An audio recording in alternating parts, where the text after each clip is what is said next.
Good morning foodies. Hi, hello, నమస్తే. ఎలా ఉన్నారు? Welcome to Mithas kitchen. ఆరోగ్యకరంగా తినండి, ఆరోగ్యంగా ఉండండి. అలా ఉండాలనుకునే ప్రతి ఒక్కరూ మన ఛానల్ని తప్పకుండా సబ్స్క్రైబ్ చేసుకోండి. నాన్ వెజ్ ఫ్రైస్లోకైనా, వెజ్ ఫ్రైస్లోకైనా ది బెస్ట్ కాంబినేషన్ టమాటో రసం.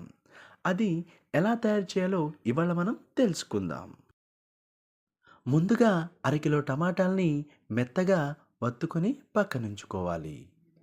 ఇక్కడ అరకిలో టమాటాలకి 2 లీటర్ల వాటర్ని తీసుకున్నాను. ఒక నిమ్మకాయ సైజంతా చింతపండుని ఇదే వాటర్లో యాడ్ చేసి టమాటాలని కూడా చిన్న చిన్న ముక్కలుగా కట్ చేసి ఇదే వాటర్కి యాడ్ చేసి బాగా మెదుపుకోవాలి. ఇక్కడ వాటర్ని కొద్ది కొద్దిగా యాడ్ చేసుకుంటూ టమాటా రసాన్ని మనం వేరే బౌల్లోకి తీసుకోవాలి. ఇక్కడ టమాటా రసం తీసుకోవడానికి చాలామంది మిక్సీని వాడతారు. ఇలా మిక్సీ వాడి తీసుకున్న టమాటా రసానికి, చేత్తో మెదుపుకున్న టమాటా రసానికి రుచిలో చాలా తేడా ఉంటుందని గమనించగలరు.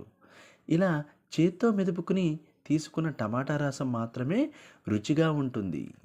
కాబట్టి మీరు కూడా చేత్తో మెదుపుకున్న టమాటా రసంతోనే ఈ టమాటా రసాన్ని చేసుకోండి.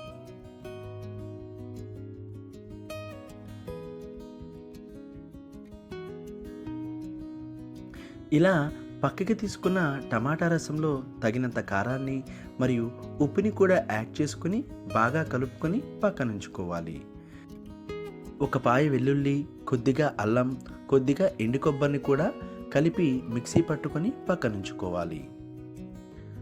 ఆ తరువాత 2 టేబుల్ స్పూన్ల వేయించిన శనగపప్పుని కూడా మెత్తగా మిక్సీ పట్టుకొని పక్కనుంచుకోవాలి. ఇప్పుడు స్టవ్ ఆన్ చేసి స్టవ్ మీద బౌల్ ఉంచి తగినంత ఆయిల్ని యాడ్ చేసి తాలింపు దినుసులు కూడా యాడ్ చేసి దూరగా ఫ్రై చేసుకోవాలి. తాలింపు దినుసులు ఫ్రై అయిన తర్వాత ఒక ఉల్లిపాయని చిన్న చిన్న ముక్కలుగా కట్ చేసి ఆయిల్కి యాడ్ చేసి దూరగా ఫ్రై చేసుకోవాలి. ఈ ఉల్లిపాయలతో పాటే ఎండుమిర్చిని మరియు కరివేపాకుని కూడా యాడ్ చేసుకుని దూరగా ఫ్రై చేసుకోవాలి.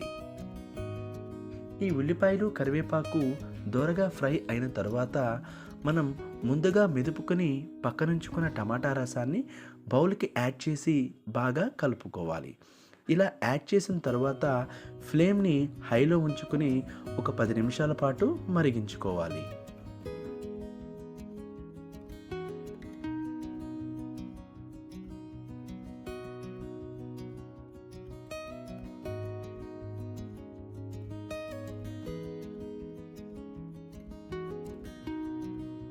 రసం ఇలా మరుగుతున్నప్పుడు మనం ముందుగా మిక్సీ పట్టుకున్న అల్లం, వెల్లుల్లి, ఎండు కొబ్బరి మిశ్రమాన్ని రసంలో యాడ్ చేసి బాగా మరిగించుకోవాలి.